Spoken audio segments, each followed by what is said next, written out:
नमस्ते। चुनाव सिर्फ हार जीत का खेल नहीं होता। हर एक वोट के पीछे ना एक पूरी कहानी छिपी होती है। आज हम उत्तर प्रदेश की ज़मानिया सीट के जनादेश को यानी लोगों के फैसले को समझने की कोशिश करेंगे। ये सिर्फ नंबरों का खेल नहीं है, ये लोगों की उम्मीदों, उनकी ज़रूरतों को समझने का एक जरिया है। तो चलिए ज़मानिया की इस सियासी कहानी की गहराई में उतरते हैं। सबसे पहले जरा इस जगह को महसूस कीजिए। ये है ज़मानिया, उत्तर प्रदेश के गाजीपुर जिले की एक विधानसभा सीट। देखिए, किसी भी जगह की सियासत को समझने के लिए ना पहले उसकी मिट्टी को, वहाँ के लोगों के मिजाज को समझना पड़ता है। हर कहानी की जड़ें यहीं जमीन में होती हैं। आज की हमारी ये पड़ताल 5 पड़ावों से गुजरेगी। हम जनता की नब्ज टटोलने से शुरू करेंगे, फिर 2022 के जनादेश को समझेंगे। उसके बाद 30 साल के चुनावी इतिहास पर नजर डालेंगे। फिर हम शक्ति के 4 चेहरों को समझेंगे और आखिर में एक बेहतर शासन का रास्ता क्या हो सकता है, इस पर बात करेंगे। तो पहला पड़ाव, लोगों की नब्ज। चलिए समझने की कोशिश करते हैं कि ज़मानिया के वोटरों की वो कौन सी असल चिंताएं हैं जो उनके फैसलों पर असर डालती हैं। तो ज़मानिया के लोगों की असल परेशानियां क्या हैं? ये सब रोजमर्रा की मुश्किलें हैं। इलाके में नौकरियां नहीं हैं, किसानों को फसल का सही दाम नहीं मिल रहा, लागत बढ़ती जा रही है, सड़क और बिजली जैसी बुनियादी चीजें आज भी कई जगहों पर एक सपना है, और इन सब के ऊपर कमर तोड़ महंगाई।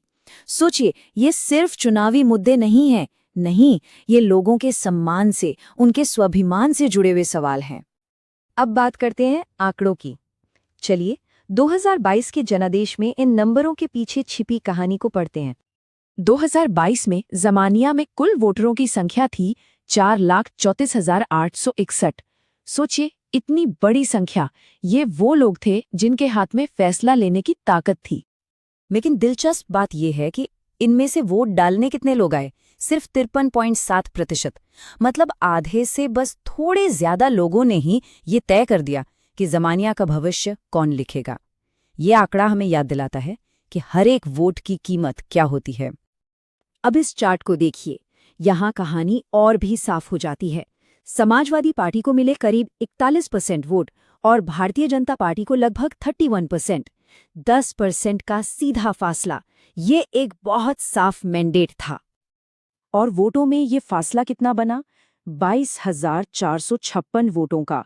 राजनीति में ये एक बहुत बड़ी, एक निर्णायक जीत मानी जाती है समाजवादी पार्टी के उम्मीदवार ओम प्रकाश के हक में। तो इस नतीजे से 3 बड़े संकेत मिलते हैं। पहला तो ये कि समाजवादी पार्टी का जो अपना कोर सोशल गठबंधन है वो मजबूती से टिका रहा। दूसरा, असली जंग उन वोटों के लिए थी जो किसी के पक्के नहीं थे, यानी नॉन यादव ओबीसी और सवर्ण वोट। और तीसरा, जो शायद सबसे अहम है, वो ये कि लोगों के जमीनी मुद्दे विकास के बड़े बड़े राष्ट्रीय दावों पर भारी पड़ गए। देखिए, चुनाव असल में क्या है? ये जनता की आवाज का सबसे बड़ा मंच है।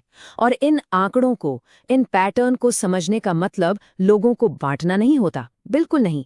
इसका मकसद तो ये सुनिश्चित करना है कि शासन में, सरकार में हर आवाज की नुमाइंदगी हो, सबको सम्मान मिले। यही तो हमारे संविधान की आत्मा है। अब जरा इतिहास में झांकते हैं। ज़मानिया के पिछले 30 साल का चुनावी सफर देखते हैं।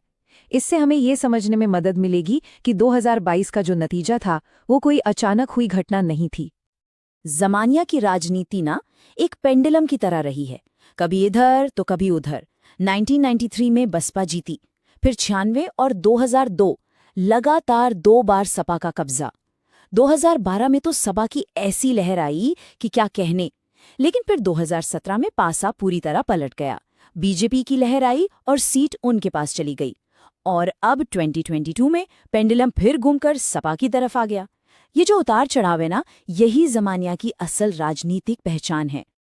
तो इस पूरे इतिहास से एक बात तो शीशे की तरह साफ है, ज़मानिया किसी भी पार्टी के लिए कोई पक्की या सेफ सीट नहीं है। ये एक ऐसा चुनावी मैदान है जहां टक्कर हमेशा कांटे की होती है और हवा का रुख कभी भी बदल सकता है।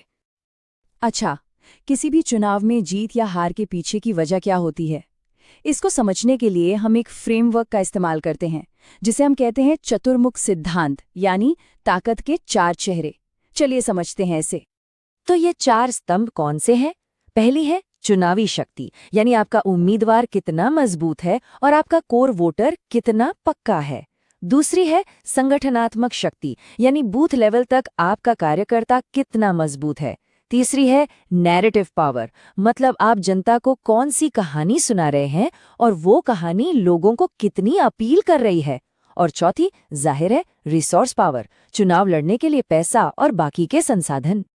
अब इसी चश्मे से ज़मानिया में समाजवादी पार्टी को देखते हैं। उनकी चुनावी शक्ति बहुत ज्यादा, मजबूत उम्मीदवार और जमा हुआ कोर वोट। संगठन मीडियम, कार्यकर्ता हैं, लेकिन बीजेपी की मशीनरी के सामने थोड़े कमजोर। नैरेटिव यहाँ थोड़ी कमी दिखती है, उन्हें एक नई कहानी की जरूरत है। और संसाधन, यहाँ भी वो विपक्ष के मुकाबले में थोड़ा पीछे है। ठीक है, तो अभी तक हमने समस्या को समझा, उसका विश्लेषण किया। अब आगे क्या?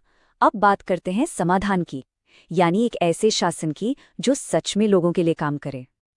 यहाँ देखिए, एक तरफ हैं लोगों की शिकायतें और दूसरी तरफ है उनके समाधान।